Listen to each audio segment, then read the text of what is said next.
নমস্কার, স্বাগত জানাচ্ছি ফ্লেভারস অফ কলকাতায়। সাথে আছি আমি নন্দিনী।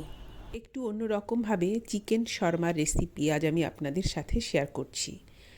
এটা অ্যাজ আ ইভিনিং স্ন্যাক্স অথবা ডিনারেও সার্ভ করা যেতে পারে। দেখতে যেমন সুন্দর, খেতেও কিন্তু ঠিক ততটাই ভালো হবে। ঘরে থাকা খুব সাধারণ কিছু উপকরণ দিয়েই আপনি এই সুন্দর খাবারটি বাড়িতে বানিয়ে নিতে পারবেন। আপনারা দেখুন, আশা করছি আমার আজকের রেসিপিটি আপনাদের ভালো লাগবে। রেসিপিটি সম্পূর্ণ দেখার অনুরোধ করব আপনাদের। আসুন তাহলে শুরু করি। প্রথমেই চিকেন ব্রেস্ট ম্যারিনেট করে নেব। এখানে একটা চিকেনের দুটো ব্রেস্ট আছে। ছোট ছোট কিউব করে আমি চিকেন কেটে নিয়েছি। কিছু উপকরণ দিয়ে এই চিকেনগুলোকে মেখে নিয়ে প্রায় 1 ঘন্টা আমি ম্যারিনেশনের জন্য রেখে দেব।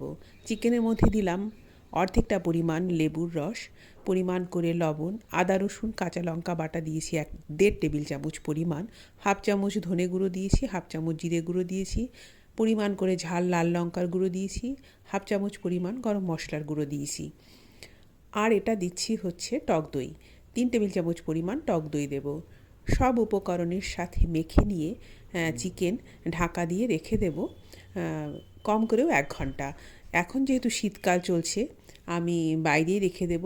যদি গরমের দিন হয় আপনারা ফ্রিজে রেখে দেবেন।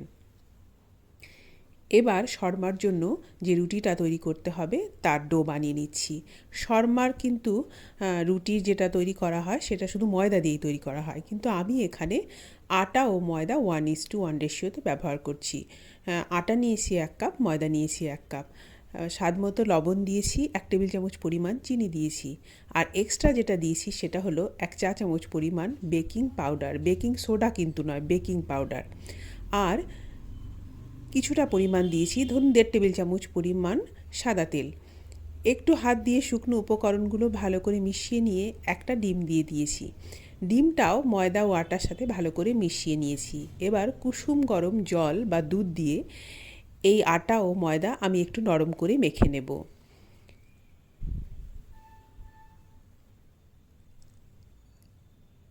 আটা ময়দা মেখে নিয়েছি। এবার এটাকে আমি একটা কাপড় দিয়ে ঢাকা দিয়ে 0.5 ঘন্টা থেকে 45 মিনিট রেখে দেবো। এই সময়ের মধ্যে এই ময়দা মাখাটা সেট হয়ে যাবে।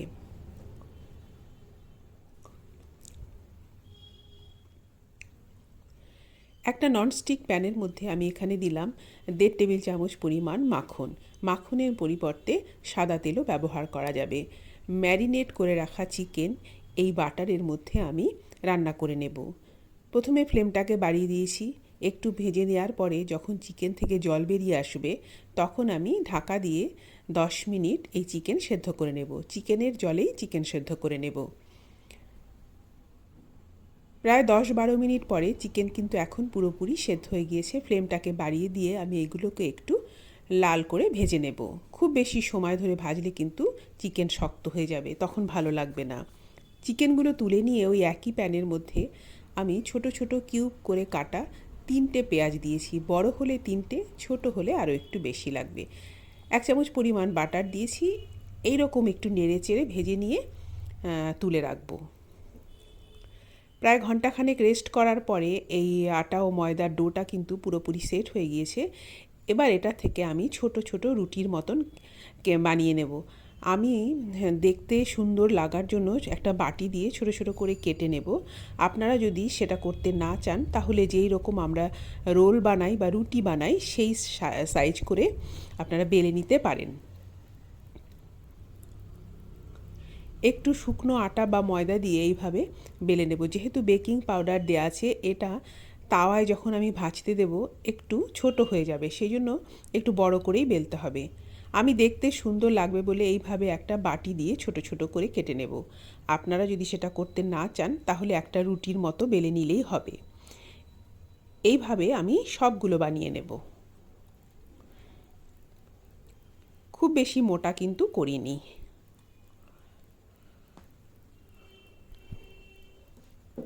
বেশ অনেকটা সময় পরে এখন কিন্তু চিকেন, পেঁয়াজ পুরোপুরি ঠান্ডা হয়ে গিয়েছে। এবার একটা বড় বোলের মধ্যে আমি ভেজে নেওয়া চিকেনগুলো নিয়ে নেব। স্বাদ মতো কাঁচা লঙ্কা কুচি দিয়েছি আর দিলাম পেঁয়াজ কুচি, মানে যেই পেঁয়াজটা আমি একটু বাটারে নেড়ে রেখেছিলাম। কিছুটা ধনেপাতা কুচি দিলাম, আর এখন দিচ্ছি মেয়োনিজ। মেয়োনিজ দেব, আর দেব টমেটো কেচাপ। আপনাদের ঘরে যদি কাসুন্দি থাকে মানে মাস্টার্ড সস, সেটাও আপনারা এখানে 1 চামচ বা 1 টেবিল চামচ পরিমাণ ব্যবহার করতে পারেন। এই মেয়োনিজ ও টমেটো কেচাপ সমান পরিমাণে দিতে হবে, এমনভাবে দিতে হবে যাতে এই সমস্ত উপকরণগুলোর মধ্যে একটা বাইন্ডিং আসে। এই জিনিসগুলো যেন মানে চিকেন, পেঁয়াজ সব যেন একসাথে মিশে যায়, ঝরঝরে যেন না থাকে, এই পরিমাণ করে মেয়োনিজ ও কেচাপ দিতে হবে। এবার একটা তাওয়ার মধ্যে, লোহার তাওয়া নিয়েছি আমি, ফ্লেমটাকে সিমে করে এই রুটিগুলোকে, প্রত্যেকটা রুটি খুব ভালো করে এইভাবে চেপে চেপে সেঁকে নেব। কোনো তেল বা বাটার কিন্তু দিতে হবে না। সবগুলো রুটি আমি সেঁকে নিয়েছি। এবার আমি তৈরি করব শর্মাগুলো। ভেতরে যে স্টাফিংটা তৈরি করেছি সেই স্টাফিংটা দিয়ে দেব। আপনারা কিন্তু এইভাবেও সার্ভ করতে পারেন, শর্মা কিন্তু এইভাবেই সার্ভ করা হয়, কিন্তু আমি একটু বাটার মাখিয়ে এই ব্রেডগুলোর গায়ে বা রুটিগুলোর গায়ে একটু মাখন দিয়ে আমি তাওয়ায় এপাশ ওপাশ করে একটু সেঁকে দেব।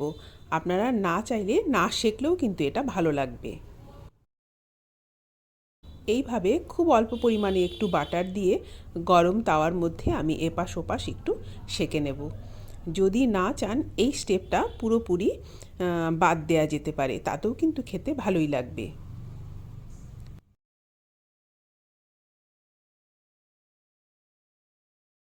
এই রকম ছোট ছোট করে যদি বানাতে না চান, তাহলে বড় করে বানিয়ে রোলের মতন সেটাকে রোল করে ছোট ছোট পিস করে কেটেও পরিবেশন করা যাবে, সেটাও ভালো লাগবে, সময় কম লাগবে।